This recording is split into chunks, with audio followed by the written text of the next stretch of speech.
자, 그럼 우리 모충한 목사님 말씀 듣도록 하겠습니다. 예, 목사님 모시겠습니다.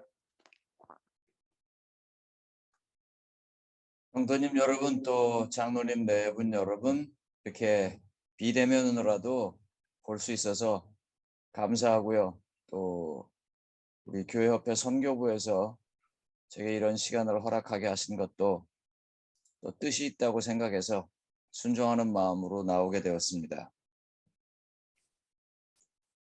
최근에 좀 리포트를 써야 할 사정이 돼서요. 이것저것 뒤져보다가 굉장히 중요한 거 하나를 알게 됐습니다. 여러분, 작년과 재작년에 있었던 팬데믹으로 한인 교회에 어떤 영향이 왔는지에 관한 리포트가 하나 있어서 봤는데요. 한인 교회가 한 600여 개 정도가 북미주에서 없어졌습니다. 대략 한 4,000개 넘는 교회들이 지금 3,000 단위로 교회가 떨어졌다 그래요. 그런데 반해서 우리 재림교회는 오히려 재정적으로 좀 대부분의 교회가 좋아졌습니다.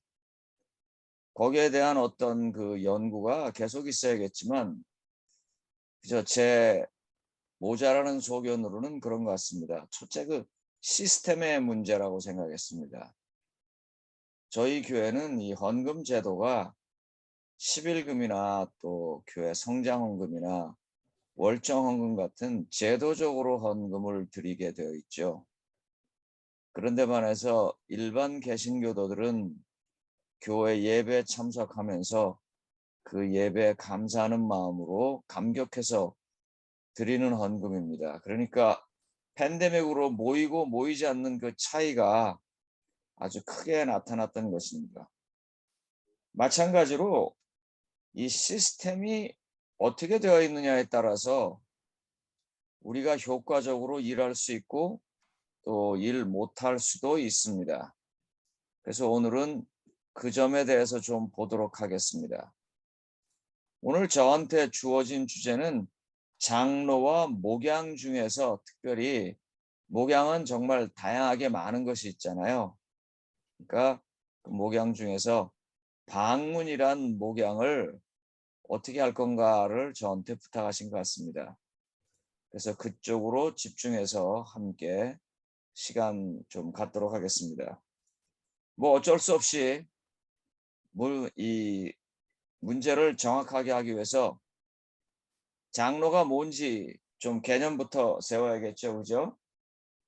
그래서 본교의 교회 요람에 보면 장로에 대해서 뭐라고 얘기했냐면 가장 높은 직책, 또 부목자로서 목사와 함께 일하는 자리, 이제 이렇게 나오는데요.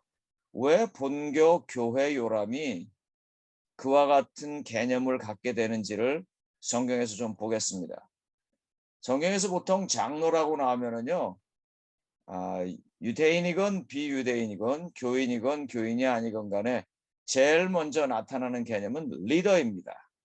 지도자죠. 그래서 출애굽기 50장 7절에 보면 그 장례식에 애굽의 장로들의 얘기가 나오고, 또 출애굽기 3장 16절에 보면 모세가 이제 사역을 위해서 나설 때 이스라엘 장로들이 나옵니다. 그러니까 이런 장로의 제도가 오래전서부터 있었고, 그분들의 역할은 그 공동체의 어느 한 부분, 어느 한 사역, 이런 것들을 맡은 리더라는 것입니다. 뿐만 아니라 성경 레위기서 9장 1절 같은 데 보면요, 아론이 그 제사를 돕도록 모세가 명령할 때 장로들도 함께 부릅니다. 그래서 아론과 함께 제사를 돕는 사역을 또 해서 일종의 하나님의 어떤 그 예배 프로그램의 일부를 담당한 사역자입니다. 그런 것들이 오래돼서 이제 아시는 것처럼 마태복음 12장 15장 12절 같은 데 보면 장로들의 유전이라는 말이 나옵니다. 장로들의 유전이라는 말이 나오는 것은 이제 장로들이 어떤 삶의 시스템을 만들어 놨다는 거죠. 이제 이런 체제에서 소위 기독교가 생겨나면서 기독교 자체뿐만 아니라 기독교에서의 장로들의 사역이 혁명적으로 바뀝니다. 혹시 여러분들 그 전통을 지킨다는 교회들이 니카네스라고 말할 때 한국말로 니칸이라고 말할 때 어떻게 번역해야 하는지 아시는지요? 그러니까 여러분들이 만약에 그 구교 캐톨릭이라든지 아니면 초대교회 형식을 갖추고 싶어서 노력하는 교회들에게 가서 니칸이라고 말이 나오면 그건 부목사라고 번역을 하셔야 합니다. 그건 집사가 아닙니다. 사도행전에 나오는 그 7명의 사람을 말하는 것일 수 있고요. 그래서 교회들에게 부목자를 말합니다. 그러면 그 초대교회 당시에 장로는 뭐였었을까요? 사실 이 비슷한 현상이 저희 교단에서는 초기에 있었습니다. 이제 제임스 화이트나 엘렌 화이트 아니면 그 시대 여러 복음 전도자들이 여러 군데 돌아다니면서 복음을 전하고 나면 그 다음에 이제 그 교회에 있는 장로님들이 복음 전도자들이 떠나고 난 다음에 모여든 그 무리들을 목양했습니다. 그때 그 목양하는 리더들, 목자를 장로라고 불렀습니다.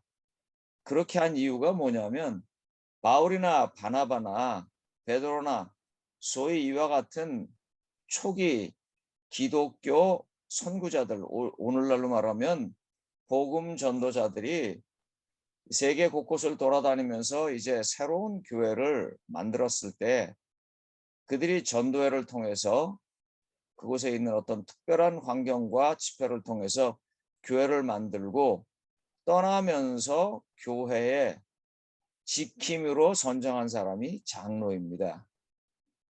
그런 여러 가지 전통들 때문에 저희 교단이 쓰는 특별한 용어가 하나 있습니다. 아시는 것처럼 그 저희 교회에서는 나이 많이 드신 목사님을 엘더라고 불러요. 그래서 대개 보통 이제 그 나이 많아서 행정자들이 되시기 때문에 합회장이나 지회장이나 이런 직함에 있는 분들한테 파스터라고 하지 않냐고 엘더라고 하는 말하는 것들은 다 이런 전통에서부터 오는 것입니다. 그러니까 사실 장로님들은 어떻게 보면 무급으로 교회를 지키는 목자와 같은 사람들이 성경에 있는 장로의 개념입니다. 그래서 본교 교회 요람 96쪽에 보면은요, 장로님을 가장 높은 직책이라고 그랬고요. 99쪽에서 보면은요, 제가 이 페이지를 안 써놨네요. 밑에 있는 건 99쪽입니다. 99쪽에서는 장로님은 부목자로서 자기가 책임진 양떼를 끊임없이 깨워서 살펴보는 사람이라고 정의하고 있습니다. 그래서 혹시 이따가 그룹 토요하실 때 여러분들께서 야 장로가 뭐냐 하는 그런 개념을 가지고 한번 좀 토의를 해봐 주셔도 괜찮을 것이라고 생각됩니다. 그러면 이제 성경의 개념으로서 장로는 이런데 현실에서 장로님은 어떠신가요? 여러분들 현실에서는 장로님이 어떠신지 좀 한번 생각해 봐 주시겠습니까? 현실에서 보면은요, 교회 장로님은요, 네 번째 그 있습니다. 윤 목사님. 교회 직원의 당연직 직원입니다. 그러니까 직원이 여러 명 있는데 그 직원의 여러 명 중에서 직원회에 들어와서 의사결정에 직접적으로 영향을 미치는 사람이 이 장로님들인데요. 두 번째로는 그래서 교회 일반 행정의 결정 주체입니다. 그래서 현실적으로는 헌금과 각종 교회 봉사에 앞장서야만 하는 사람들입니다. 그런데 이 1, 2, 3보다 제가 꼭 얘기하고 싶은 거, 오늘 장로와 목양에서 꼭 얘기하고 싶은 게 이 네 번째입니다. 제가 교회에서 목회를 하다 보면 제가 가장 성경 공부를 함께 못하는 사람들이 장로님들입니다. 제가 침례반도 가르치고 뭐 집사님들도 가르치고 방문하면서 함께하고 다 그러는데, 장로님들하고는 교회 행정에 대해서는 많이 의논하지만 함께 말씀 사역을 나누는 일을 가장 적게 했습니다. 그래서 이 부분을 좀 개선해 보려고 많이 생각하고 있는데 잘 되지 않아요. 그러다 보니까 현실 교회 장로님들은 마치 이 젖은 별로 없는데 이 새끼들이 굉장히 많은 염소나 아니면 암소 같은 형편인 것 같아요. 직원에 가서 끊임없이 교회 중요한 문제들을 의논하기 위해서 신경 써야 하고, 그 외에도 여러 가지 교회 일반적인 관리나 아니면 교회 여러 일들에 결정할 때마다 또 신경 써야 되고, 뿐만 아니라 봉사와 또 희생이 필요한 헌금이나 시간을 들여야 하는 모든 시간에서 또 앞장서야 되고, 그래서 그냥 나가는 건 너무 많은데 그와 같이 나가는 것이 힘들지 아니하고 기쁘고, 그 나가는 것을 통해서 하나님께서 주시는 어떤 위대한 약속, 또 섭리, 축복, 이런 것들을 느낄 수 있는 하나님의 말씀에 접하는 일들은 좀 적게, 제 나름대로는 좀 적게 받는 사람들이 된 것 같아요. 그러다 보니까 교회를 오래 다니시면서 이제 장로님이라고 하는 가장 중요한 직책을 맡았는데, 교회 행정을 그동안 쭉 봐왔으니까 교회의 어떤 연약한 점, 문제점, 더 나아가서 심지어는 교회의 그 부적절한 점까지도 많이 보게 돼서 시험이 많이 들게 되고, 그래서 교단이나 교단의 지도자들이나 아니면 교회의 어떤 명령에 대해서 존경심을 갖지 못하는 그런 상황으로 가게 되는 경우가 많이 있을 거라는 생각이 듭니다. 그래서 오늘 장로에 관한 개념에 대해서 이야기하면서 이 4번 꼭 여러분들이 한번 좀 생각해 봐줬으면 좋겠습니다.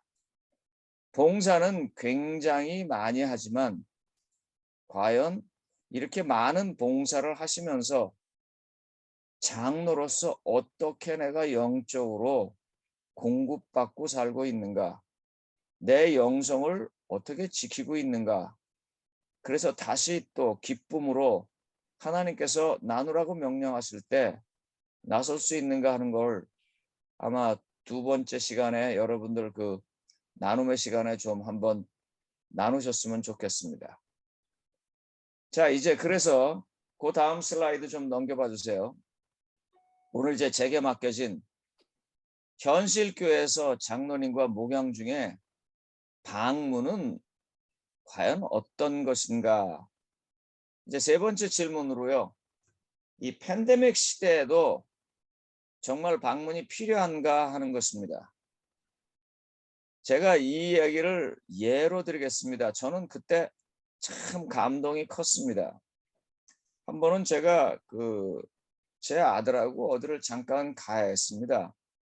근데 늦은 시간이었었고 아이와 저는 일이 있어서 둘 다 저녁을 먹지 못했습니다.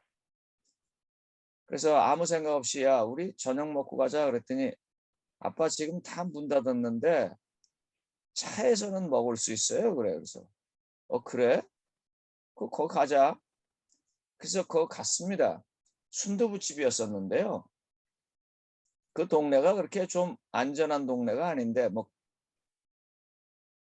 사람들을 다 내보내고 이제 먹고 살 수가 없으니까 직원들을 다 내보내고 사장님이 혼자서 24시간 문을 열고 전화로만 주문을 받아서 음식을 팔고 있더라고요. 그래서 먼저 전화를 하고 그 다음에 크레딧 카드 번호를 불러주고 전화번호를 확인하고 몇 시에 오라고 그러고 가니까 이 모든 상가들이 다 문을 닫았기 때문에 깜깜한데 그 집만 오픈하고 써놨어요. 그래서 땅땅 두드리니까 작은 문을 내려다보고 우리인 걸 확인하고는 문을 열어서는 주고 그다음에 영수증을 주는 거예요. 제가 그걸 받아서 이제 차에서 아들하고 둘이 밥을 먹으면서 에센셜이 뭔가를 생각해 봤습니다. 방문은 에센셜인가요? 이 목양 장로로서 어찌 생각하십니까? 제가 그때 에센셜은 바로 저런 거다 생각했어요. 그걸 안 하면 죽을 것 같은 거예요. 아니 죽는 거예요. 그래서 그분들 그렇게 하는 거예요. 제가 돌아와서 예배가 에센셜인가? 목사가 에센셜인가? 내 신앙이 에센셜인가? 정말 많이 생각했습니다. 그러고 난 다음에 이제 이렇게 시작을 했습니다. 아마 장로님들이 대부분 하셨을 것이라고 생각되는데요. 어떻게 했냐면 팬데믹 시대에 방문이 필요합니다. 단지 방문하는 방법은 다양화시켜야 되고 개선은 해야겠지만 방문은 꼭 필요하기 때문에 이렇게 했습니다. 제일 먼저 집집마다 돌아다녔습니다. 그리고 문을 땅땅땅 두드렸어요. 특별히 교회 처음 나온 사람, 또 집에 혼자 계신 분, 노인분들 이런 분들을 집중적으로 찾아갔습니다. 문을 열면 얼마나 반가워하시는지 들어오래요. 우리 집은 괜찮다고 들어오래요. 근데 절대로 들어가시면 안 됩니다.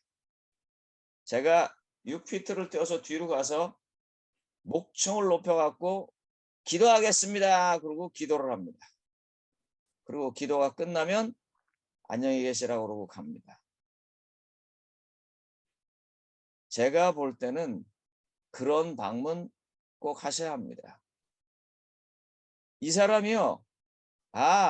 모든 것이 다 단절됐지만 최소한 교회는 최소한 장로님은 나와 단절되지 않았구나라고 느낄 수 있는 시간입니다.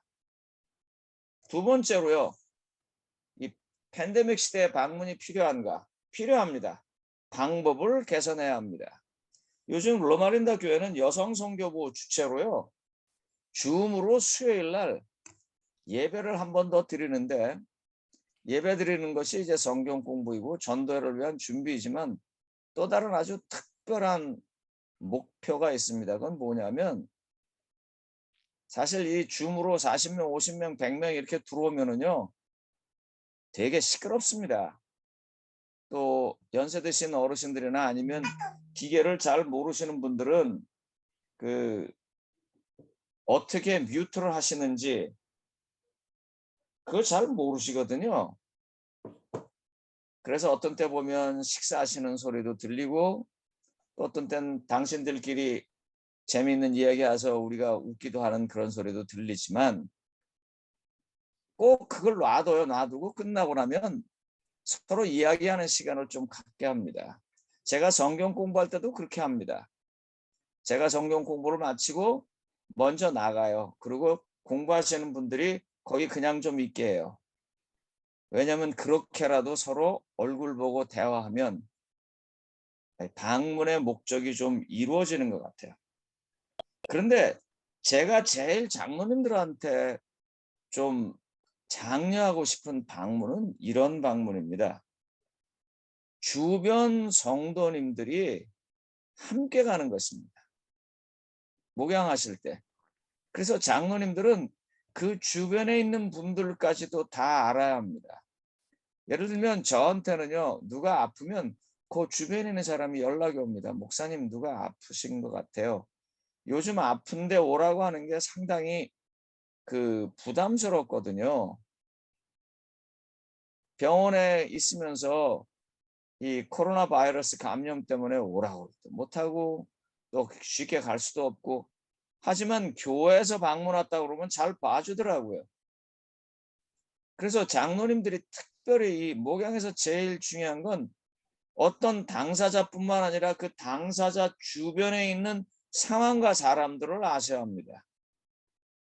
그래서 그분들로부터 정보의 도움을 받고 함께 가는 도움을 받고, 특별히 정보의 도움을 받을 때 제일 필요한 게 뭐냐면 지금 어떤 상황인지 어떤 말씀이 필요한지를 정확하게 알 수 있습니다. 어떤 분은 많이 아픈데요, 꼭 살고 싶어 한데, 또 어떤 분은 많이 아픈데 이제 삶을 포기하고 있는데, 그런 것들을 미리미리 알고 가시면 훨씬 더 쉽습니다. 그래서 장로님들이 주변 상황과 성도님들을 알아서 그분들과 함께 방문 가는 것이 저는 꼭 필요하다고 생각하고요. 그 다음에 또 하나, 제가 이 팬데믹 시대에 방문이 필요한가? 꼭 필요합니다. 그런데 개선하거나 좀 다양성이 있거든요. 요새 한국 사람들은 카톡을 다 합니다. 그러니까 카톡으로 이 방문을 하시는 것입니다. 근데 좀 부탁드리고 싶은 게 있는데요. 나이 젊은 사람들한테 여러분들이 읽고 있는 그 굉장히 좋다고 생각하시는 거 카피하고 보내는 건 하시지 마십시오. 열의 9은 그런 것 때문에 싫어하십니다. 왜냐하면 대략 이 장로님들 같으면 교회에서 어느 정도 연세가 있으시고, 연세가 있으신 분들한테 가장 관심 갖는 거는 건강, 그 다음에 어떤 도덕적인 좋은 교훈, 이런 것들인데요. 젊은 사람들은 그런 것에 대해서 별로 그렇게 관심이 없습니다. 그리고 그 좋은 글들은요, 이미 본인들의 부모님들이 보내주시고 또 위에 계신 윗대 어른들이 다 보내셔가지고요, 이미 알고 있어요. 저 같은 경우는요, 뭐 어디 건강에 좋다, 뭐에 좋다, 무슨 의미 있는 얘기라는 걸 언젠가 한번 쉬어보니까 똑같은 걸 제가 10군데서 받았어요. 그래서 카톡으로 방문하시는 건 좋은데 그런 방문을 하시지 마시고 카톡으로요, 개인적인 글을 남기셔야 합니다. 내가 당신을 위해서 기도하고 있다. 그 다음에 뭐 남편을 위해서 기도하고 있다. 뭐 아니면 나 지금 여기 이런 거 있는데 넌 어떠냐? 이래야지 그냥 기다랗게. 왜냐하면 상당히 많은 사람들이 카톡으로 인해서 굉장히 많은 이 전화기에 무게가 쌓입니다. 지우기도 바빠요. 그러니까 카톡으로 방문을 하실 때 간단하고, 그 다음에 지극히 그 사람과 나 사이에 의미 있는 방문을 하시도록 하시면 좋겠습니다. 그 다음에 이런 것도 있습니다. 뭐냐면 교회마다 좀 다른데요. 그 숫자가 좀 적은 데는요, 이 교회가 작아서 방송이라든지 그런 것들이 충분하게 되지 못하시는 소규모 교회 계신 분들은 그 전화를 걸어서 같이 예배드리고 같이 기도하는 방문도 팬데믹 시대에는 굉장히 중요합니다. 제가 이제 멀리 계신 분들, 그러니까 현실적으로 방문이 불가능한 제 친구분들이나 아니면 제 영적으로 함께 교제하는 형제 자매님들하고는 전화로 기도를 많이 해요. 특별히 잘밤쯤 전화하고 생일날 될 때 기도하고 뭐 그런 것들을 많이 합니다. 그래서 다양한 이 뭐라 그럴까요? 현실적으로 사용할 수 있는 기구들을 써서 방문이라는 말보다는 연결이라는 말이 더 필요한 것 같아요. 팬데믹 시대에는. 그래서 끊임없이 연결될 수 있는 노력들을 좀 하시면 좋겠습니다. 그 다음에 이제 세 번째로요, 이 방문할 때 좀 조심하실 게 있습니다. 장모님들 방문하실 때 주의할 사항이요. 제일 먼저 밥 먹는 시간 꼭 피해 가세요. 아주 특별한 시간이 특별한 사정이나 그런 거 아니면은요. 밥 먹는 시간을 피해 가시고요. 꼭 같이 식사를 하시겠으면요. 식사를 준비해 갖고 가세요.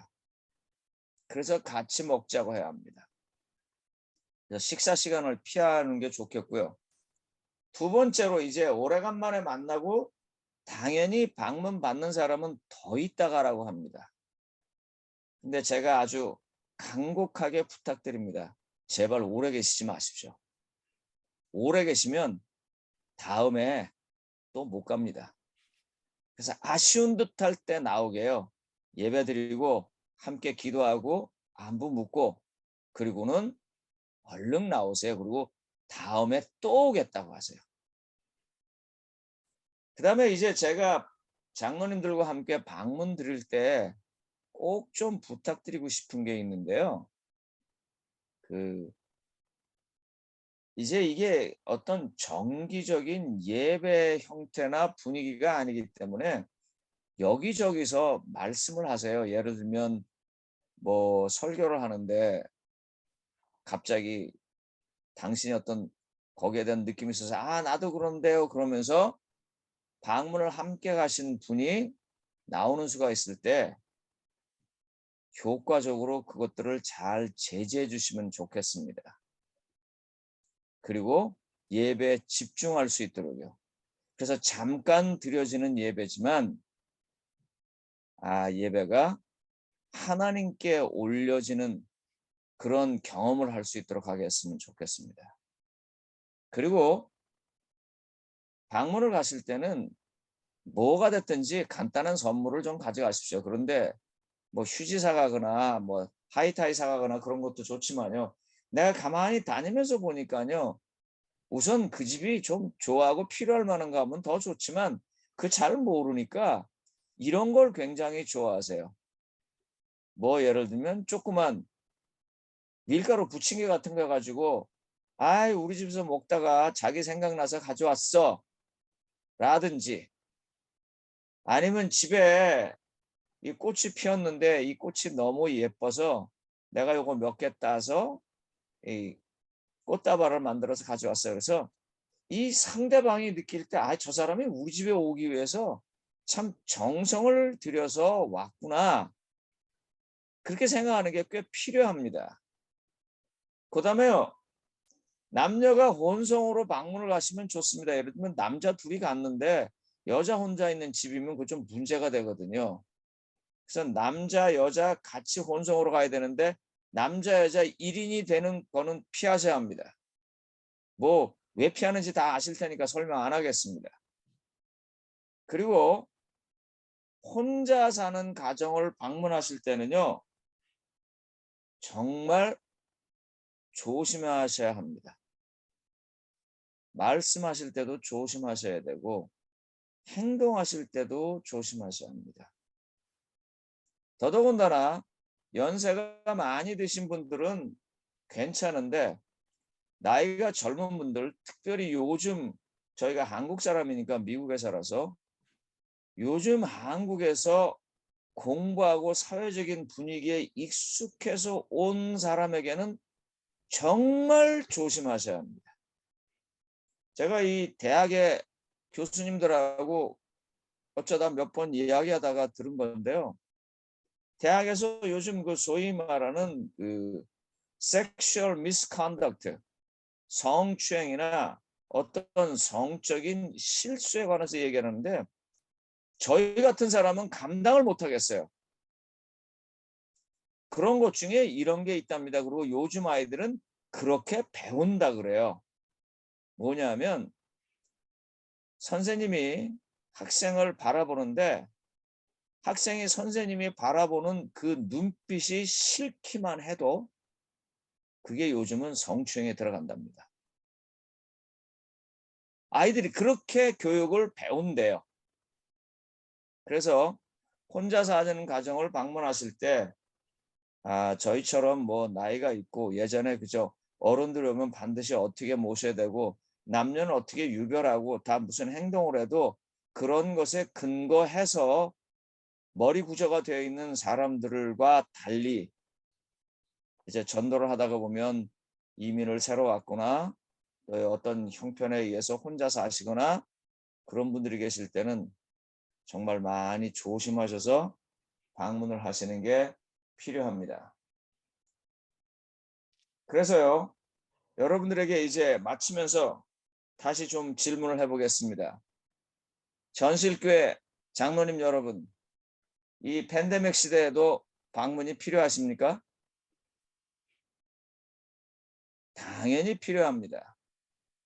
그래서 여러분들에게 마치면서 베드로전서 5장 5절에 있는 말씀 하나만 읽고 마치고 난 다음에 각각 그룹 토요를 통해서 더 하시고 싶은 첨가하실 만한 내용들 또 함께 나눠서 축복이 될 만한 내용들을 서로 얘기해 주시고요.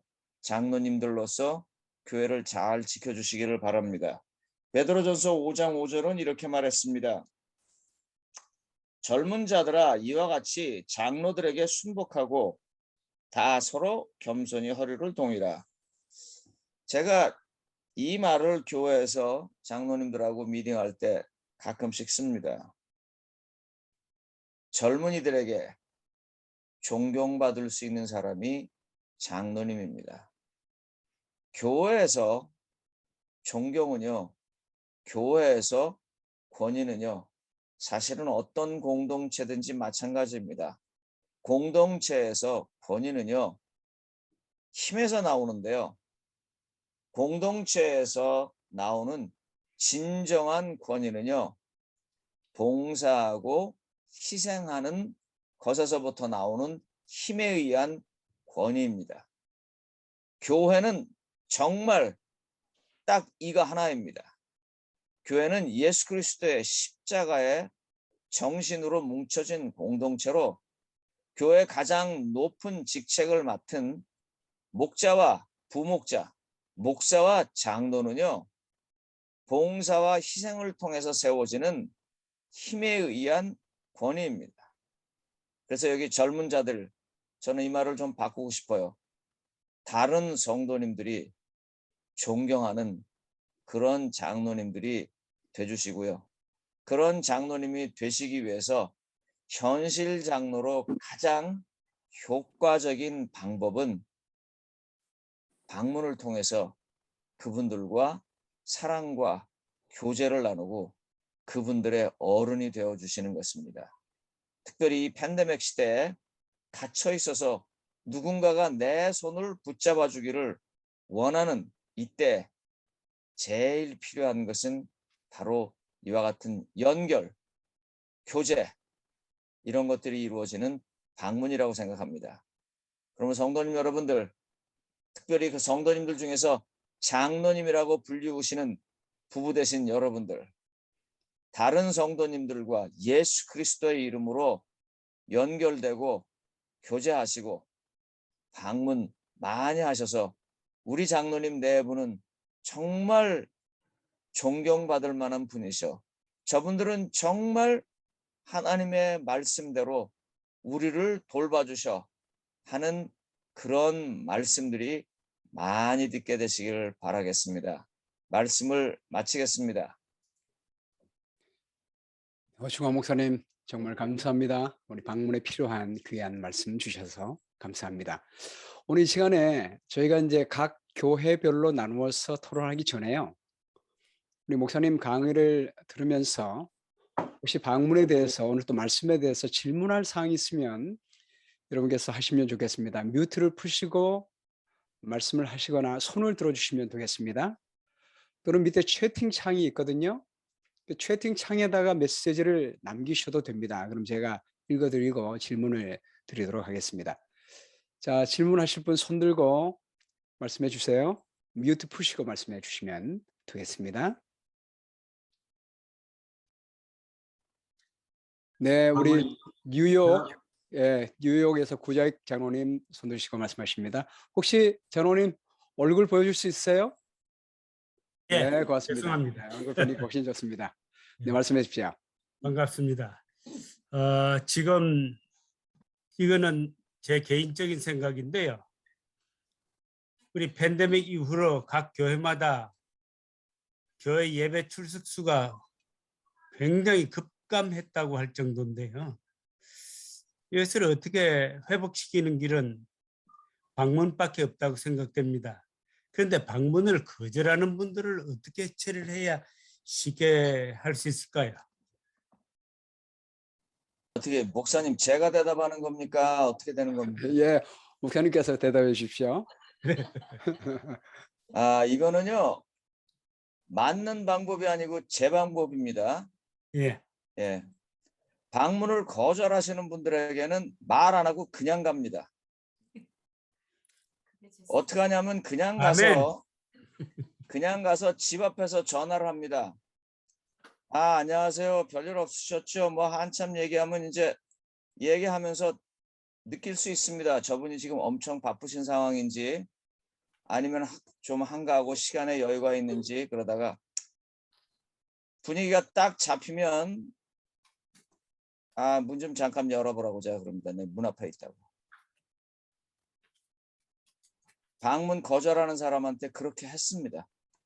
그리고 대개는 아이고 참 이러시면서도 그 거절할 수밖에 없었던 사정 이야기하시고 그다음에 기도하면서 서로 은혜롭게 헤어졌습니다. 그러니까 방문 거절한다고 그 고지고대로 받지 마십시오. 대부분은 그렇습니다. 제가 주로 쳐들어가는 편이거든요. 저도.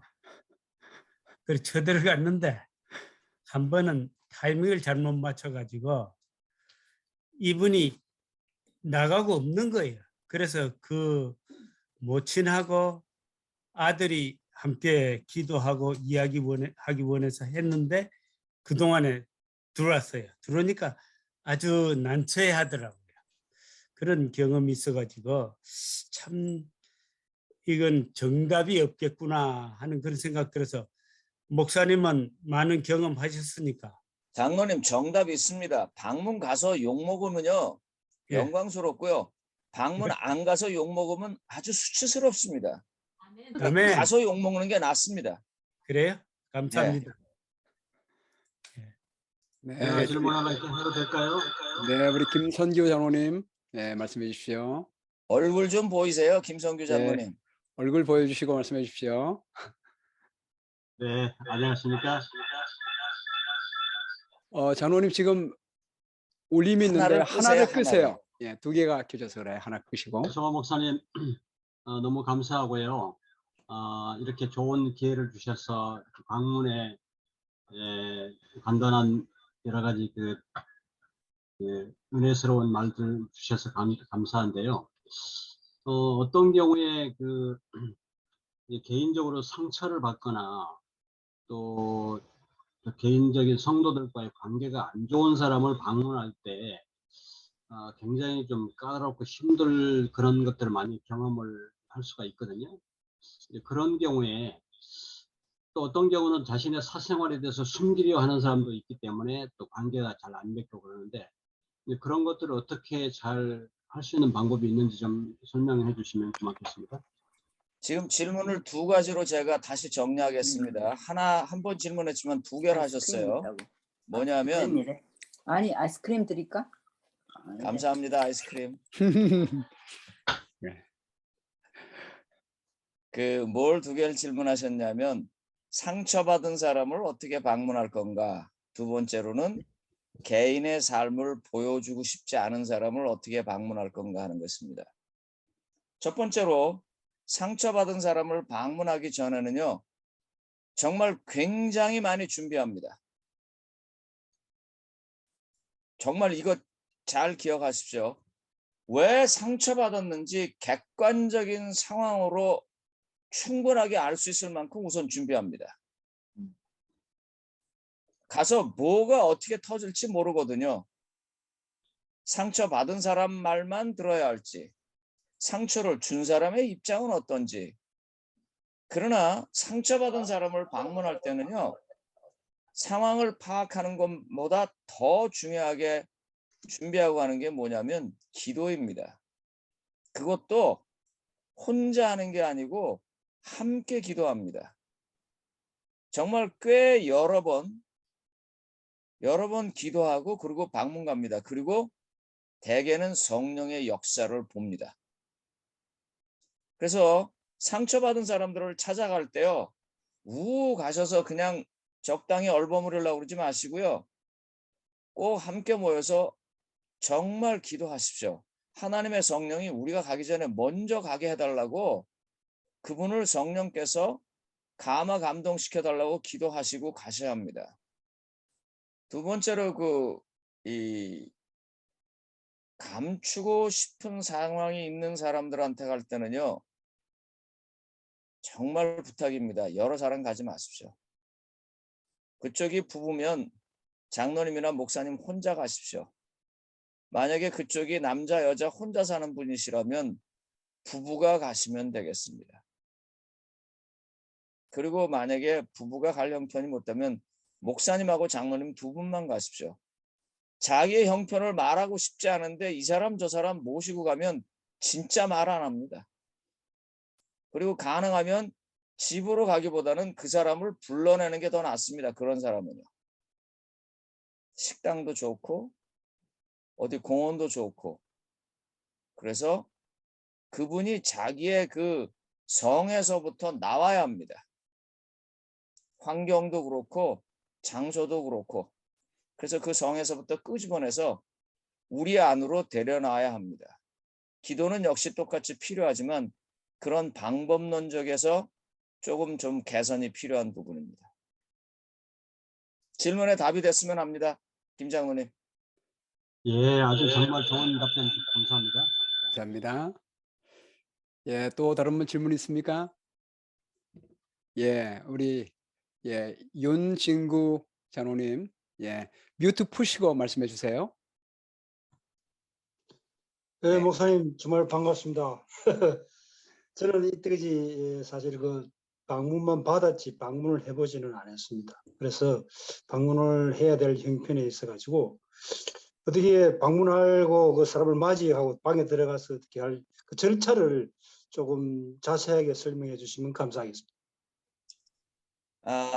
우리 윤진호 형제님 어떤 입장에서 방문을 가는지를 저한테 구체적으로 얘기를 해주세요. 그러니까 장로님 입장에서 가는지 아니면 다른 사람들 다 방문 가는데 방문 가는 거 따라가는 건지 아니면 본인이 지금 방문반을 이끌고 가는 건지 그걸 좀 말씀해 주시면 고맙겠습니다. 네, 제가 이제 선교 회장을 맡았습니다. 그래서 이제 교회 안 나오시는 분들 또 올해 그런 분들 인사차 방문을 가야 되는데 제가 이걸 안 해봐가지고 조심스럽습니다. 선교회장님이 이제 방문 가시잖아요. 예. 절차에 대해서 얘기하면 우선 제일 먼저 그분과 시간 약속을 잡으셔야 합니다. 네, 예. 그러니까 우리가 언제 가겠습니다. 또 몇 시쯤 가겠습니다. 그 다음에 몇 사람이 가겠습니다 해서 최대한도로 줄 수 있는 정보를 주셔야 합니다. 예. 왜냐하면 한국 분들은 오면은 그냥 보내면 참 이게 미안해 하세요. 네. 그래서 뭐라도 대접해야 되는데 장로님 혼자 오실 줄 알았거나 아니면 목사님하고 장로님 둘이 올 줄 알았는데 10명, 20명이 오면 또 곤란하고 또 나 교회에서 오니까 이번엔 많이 오겠구나 했는데 또 덜렁 한두 명 가가지고 교회에서 날 이렇게 귀하게 여기지 않나? 그렇게도 생각할 수 있기 때문에요.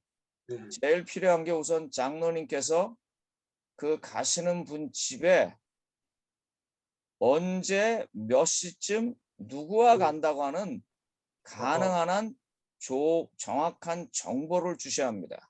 네. 그게 첫 번째입니다. 네. 두 번째로요. 가기 전에 이제 선교회장님이시니까 목사님하고 가시면은 목사님께 가야 하는 이유에 대해서 이야기를 하셔야 합니다. 아마 목사님은 이미 아실 겁니다만 그래도 이번에 아이 낳습니다. 아니면 누가 아픕니다. 아니면 새로 이사 왔습니다. 그래야 목사님이 안 그래도 준비는 다 하시지만 준비할 수 있습니다. 그리고 별것 아닌 것 같아도요. 그 방문 가는 것도 잘 준비를 해가지고 가면은요, 감동이 있습니다. 네. 그러니까 기도자도 미리 정하시고요.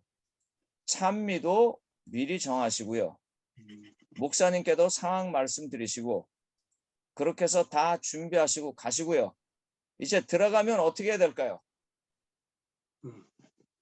윤 장로님 어떻게 하면 좋겠어요? 제일 먼저 들어가세요. 우선 뭐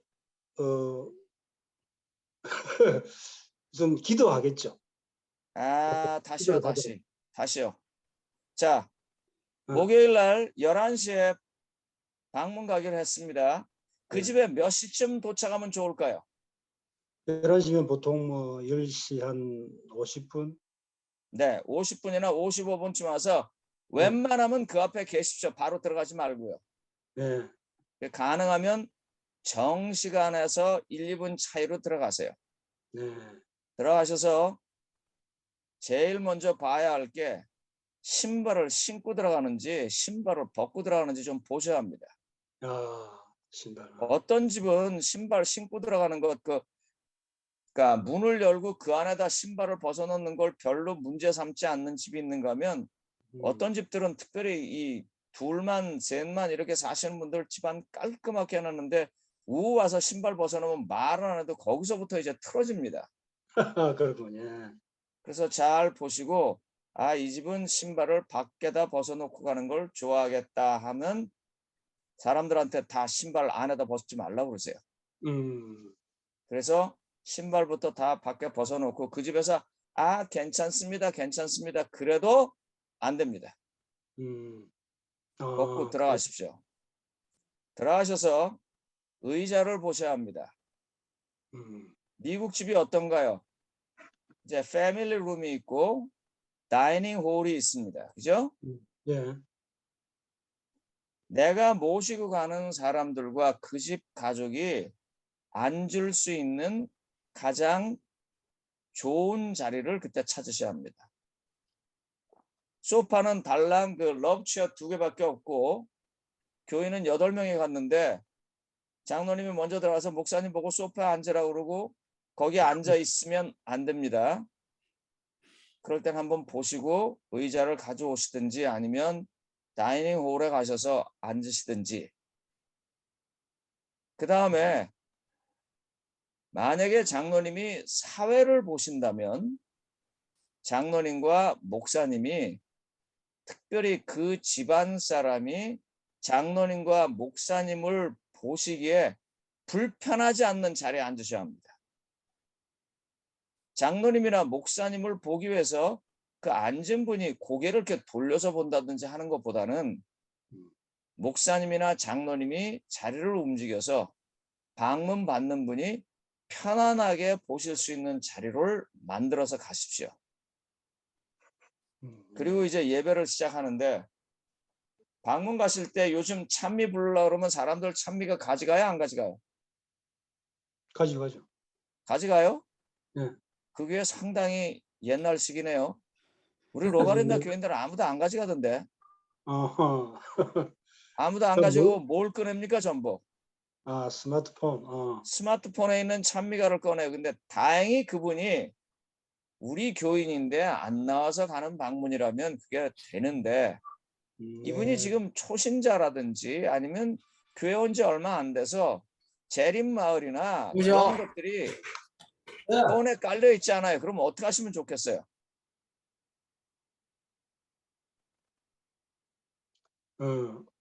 찬미가를 꼭 가져가세요.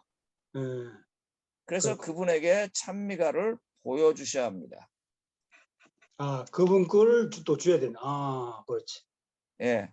그래서 찬미가 보여드리고 예배드리고 이제 다 마치고 나서 이제 여기부터가 제일 중요합니다.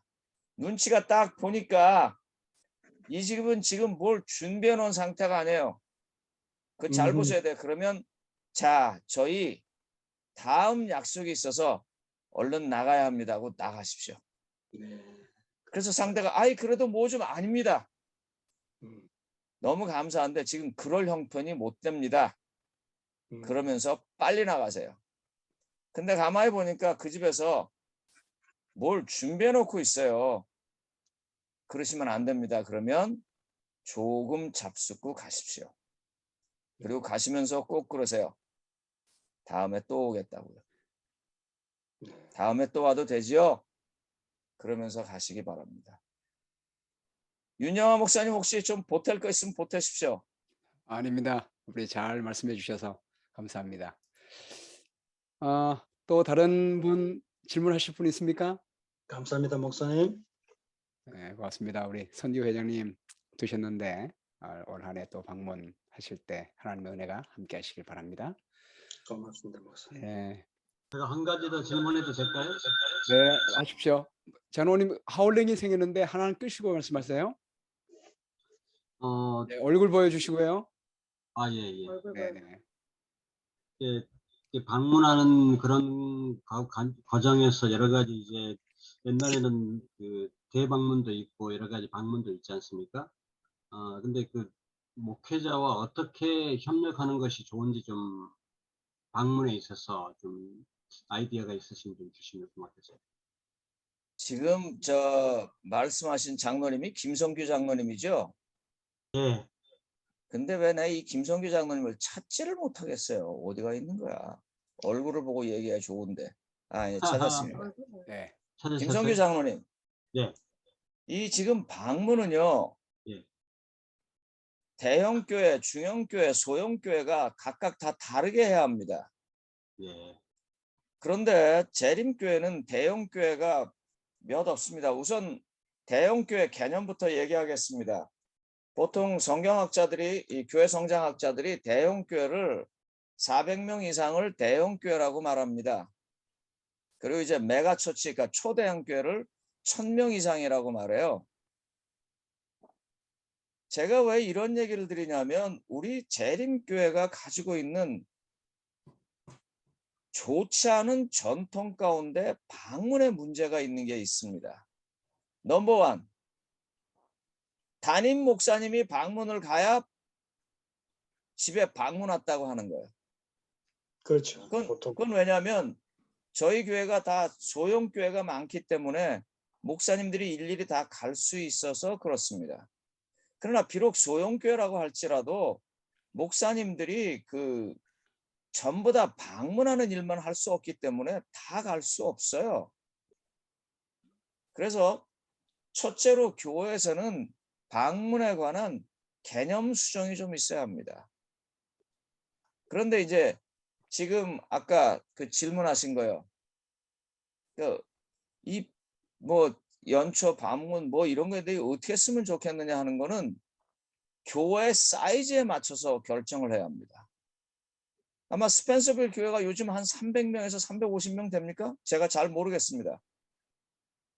네, 이제 그렇게 되면 만약에 목사님이 연초 대방문을 한다고 그러면은요, 낮에는 뭐 일 나오는 사람 못하는 사람 뭐 이런 거 있고 저녁엔 또 깜깜해서 또 안 되는 사람 있고 다 맞춰서 하면 저 목사님은 거의 1년 내내 방문을 가셔야 합니다. 그래서 그런 것들에 관한 우선 교회가 개념 정리를 좀 해주셔야 합니다. 그래서 중대형 교회 같으면은요, 담임 목사에게 연초에 대방문해라 그런 요구를 하지 말아주세요. 그리고 그것은 부목회자라고 부목자라고 교회 여람에 나와 있는 것처럼 보통 중대형 교회 되면 장로님들이 대개 2디짓일 거예요. 10분 이상 될 거예요. 나눠서 장로님들이 방문을 가시고 그 장로님들이 방문하시면서 목회자가 갈 만한 집을 찾아서 안내해 주세요. 이거는 목사님이 꼭 가야겠다. 넘버원 이런 거예요. 제가 사실 그럴 때 굉장히 절망해요. 제가 최근에 이런 일이 있었습니다. 사랑하는 가족을 잃고 홀로 남게 되신 분을 제가 위로한다고 아유 이제 어찌하시죠? 그랬더니 제 자녀가 같이 살자고 해요. 그래서 내가 너무 잘 됐어서 아유 잘 됐습니다. 아주 잘 됐어요. 그랬는데 그분은 교회에서는 내가 필요 없나 보다. 목사가 멀리 있는 자녀가 같이 살자고 한다는 말을 저렇게 냉큼 받는구나 하고 많이 서운해 하셨다 그래요. 예를 들면 그런 집은요. 장로님이 가시면 안 되고 제가 가야 합니다. 저한테 서운하시니까요. 그래서 그런 경우에 목사님과 함께 가시고 보통 일반적인 일에는 장로님들이 같이 가셔야 중대형 교회는 방문이 가능할 겁니다. 그리고 소형 교회라도 목사님에게 방문을 열심히 하라고만 부탁하시지 말고 함께 하셔야 교회가 부흥할 것입니다. 제가 제 치부를 드러냈습니다. 제가 그런 실수를 했습니다. 감사합니다, 목사님. 네, 고맙습니다. 또 다른 분 질문 있으시면 한 분만 더 받도록 하겠습니다.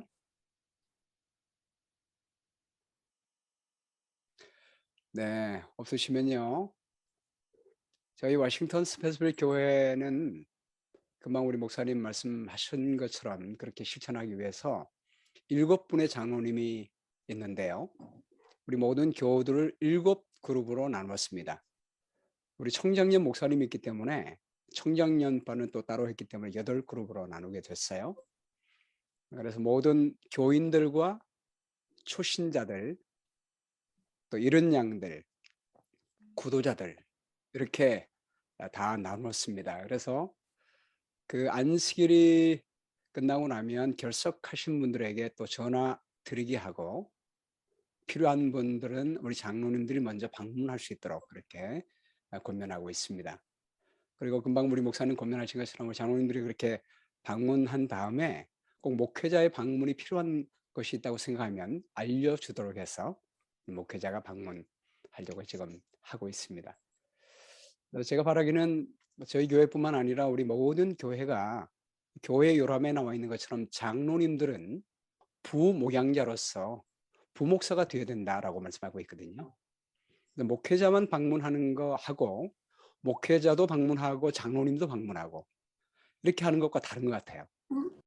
막필리 목사님이 말씀하신 것처럼 어떤 한 사람이 교회에 7명의 친구가 있으면 절대로 교회를 떠나지 않는다고 했거든요. 우리 각 교회에서 모든 교우들을 그렇게 장로님 중심으로 소그룹을 구성해서 장로님들이 영혼들을 다 맡도록 하고요. 장로님들이 그 소그룹의 목사가 되는 것입니다. 그래서 목양 장로로서 교인들과 함께 방문도 하고 개인적으로 방문도 하고 또 전화도 하시고 그렇게 하신 다음에 꼭 필요한 분들이 있으면 목회자에게 연결시켜줘서 또 목회자가 방문하게 하고 그렇게 해나간다면 한 명의 영혼도 소홀히 됨이 없이 목양할 수 있고 또 돌볼 수 있으리라고 믿습니다. 각 교회 사정에 맞추어서 어쨌든 우리 모든 교인들이 사랑을 받을 수 있도록 그렇게 하면 좋겠습니다. 이 시간에는 이제 여러분들 각 교회로 다 나누어지셔서 이제 각 교회 줌이 있을 거라고 믿습니다. 그래서 각 교회별로 모이셔서 오늘 들은 말씀을 가지고 어떻게 내 교회에 적용할지 함께 토론하는 시간을 가졌으면 좋겠습니다. 오늘 말씀만 듣고 그냥 마르면 적용이 안 되거든요. 그래서 교회 단위로 어떻게 적용하면 좋은지 우리 장로님들과 목사님들과 함께 모여서 오늘 토론하셨으면 좋겠습니다. 혹시 오늘 시간이 안 되신 분들은 다음에 시간을 맞추셔서 이렇게 모이시도록 하겠습니다. 마치기 전에 다음 모임에 대해서 말씀드리겠습니다. 다음 주제는 장로와 섬김의 리더십입니다. 요즘 서번트 리더십이 굉장히 유행하고 있습니다. 이것은 우리 예수님께서 무릇 높고자 하는 자는 섬기는 자가 되라라고 말씀했기 때문에 우리 장로님들이 어떻게 섬김의 리더십을 가지고 우리 예수님처럼 우리 양들을 섬기게 될지에 대한 주제로 말씀을 드리겠습니다. 우리 자세한 인포메이션은 우리 목사님들을 통해서 여러분께 포스터를 보내드리도록 하겠습니다. 우리 미주교회협회 부협회장으로 수고하시는 우리 전인성 목사님 기도해 주시고 마치겠습니다. 사랑과 네.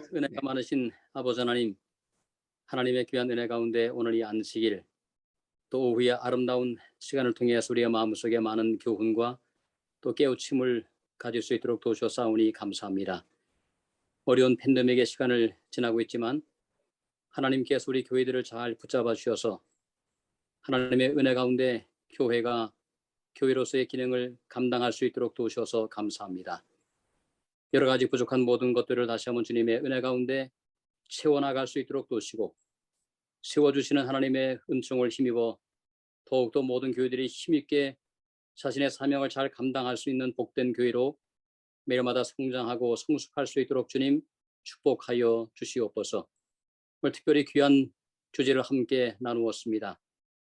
장로님들의 방문에 관하여 함께 말씀을 나누며 다시 한번 소외된 교우들 한 명 한 명을 찾아가는 발걸음이 얼마나 소중한지를 가슴 깊이 느낄 수 있도록 도우셨사오니 감사합니다.